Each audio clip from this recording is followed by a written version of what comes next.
বন্যা পরিস্থিতির উন্নতি হলেও এখনো দুর্ভোগ কাটেনি বন্যার্তদের। বন্যা পরিস্থিতি এর ক্ষয়ক্ষতি নিয়ে বিস্তারিত জানাতে লালমনিরহাট থেকে যুক্ত হচ্ছেন সহকর্মী জামাল বাদশা। জামাল, লালমনিরহাটের বন্যা পরিস্থিতি এখন কেমন দেখছেন? বানবাসীরা কি বলছে, কি তথ্য রয়েছে?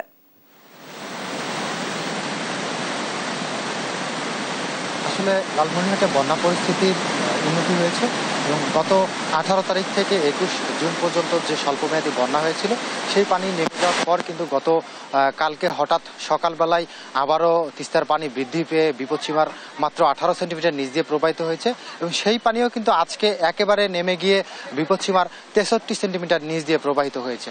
পানির এই হঠাৎ বৃদ্ধি এবং হ্রাসের কারণে কিন্তু নদীর তীরবর্তী কয়েকটি পয়েন্টে ভাঙন দেখা দিয়েছে এবং ভাঙন প্রতিরোধে পানি উন্নয়ন বোর্ড আমাদেরকে জানিয়েছে তারা আপৎকালীন কাজ হিসেবে জিও ব্যাগ ফেলে ভাঙন প্রতিরোধের চেষ্টা করছে। আমরা নদী তীরবর্তী বাসিন্দাদের সাথে কথা বলেছি, তারা আমাদেরকে জানিয়েছেন তাদের যে হতাশার কথা, এই তিস্তার পানি হঠাৎ বৃদ্ধি এবং হ্রাসের কারণে তাদের নির্ঘুম রাত কাটছে। অর্থাৎ এই হঠাৎ বৃদ্ধি পাওয়ার কারণেই কিন্তু নিম্নাঞ্চলে পানি ঢুকে ভোগান্তির সৃষ্টি করছে, আবার পানি নেমে যাওয়ার পরেই কিন্তু নদী ভাঙনের সৃষ্টি হচ্ছে।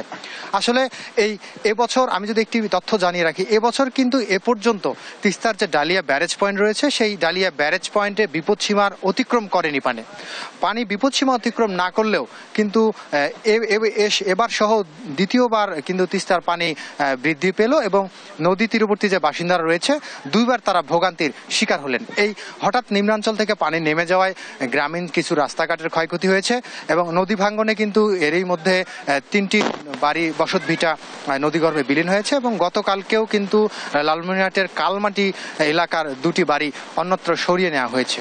আসলে নদীর এই হঠাৎ পানি বৃদ্ধি এবং কমার জন্য দায়ী হিসেবে নদী তীরবর্তী বাসিন্দারা আমাদেরকে জানিয়েছেন যে নদীতে কিন্তু পানি ধারণ ক্ষমতা একেবারেই কমে এসেছে।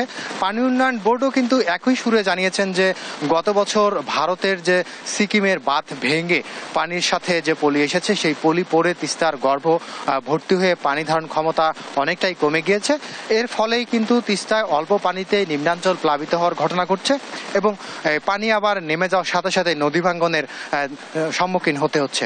সব মিলিয়ে নদী ভাঙ্গন প্রবণ যে এলাকাগুলো রয়েছে এবং নদী তীরবর্তী বাসিন্দারা যারা রয়েছেন তারা আমাদেরকে জানিয়েছেন যে এ থেকে পরিত্রাণের জন্য একাধিকবার প্রতিশ্রুতি তারা পেয়েছিল, তবে সেই প্রতিশ্রুতির কিন্তু কার্যকরী পদক্ষেপ গ্রহণ করা হয়নি। এছাড়া সরকারের পক্ষ থেকে তিস্তা মহাপরিকল্পনা বাস্তবায়নের একটি প্রতিশ্রুতি ছিল, সেই তিস্তা মহাপরিকল্পনাও কিন্তু এ পর্যন্ত আলোর মুখ দেখেনি।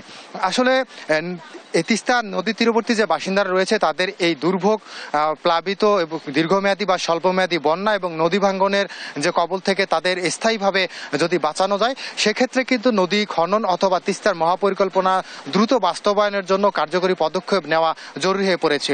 এই ছিল লালমনিরহাটের তিস্তার সর্বশেষ খবর। ধন্যবাদ আপনাকে।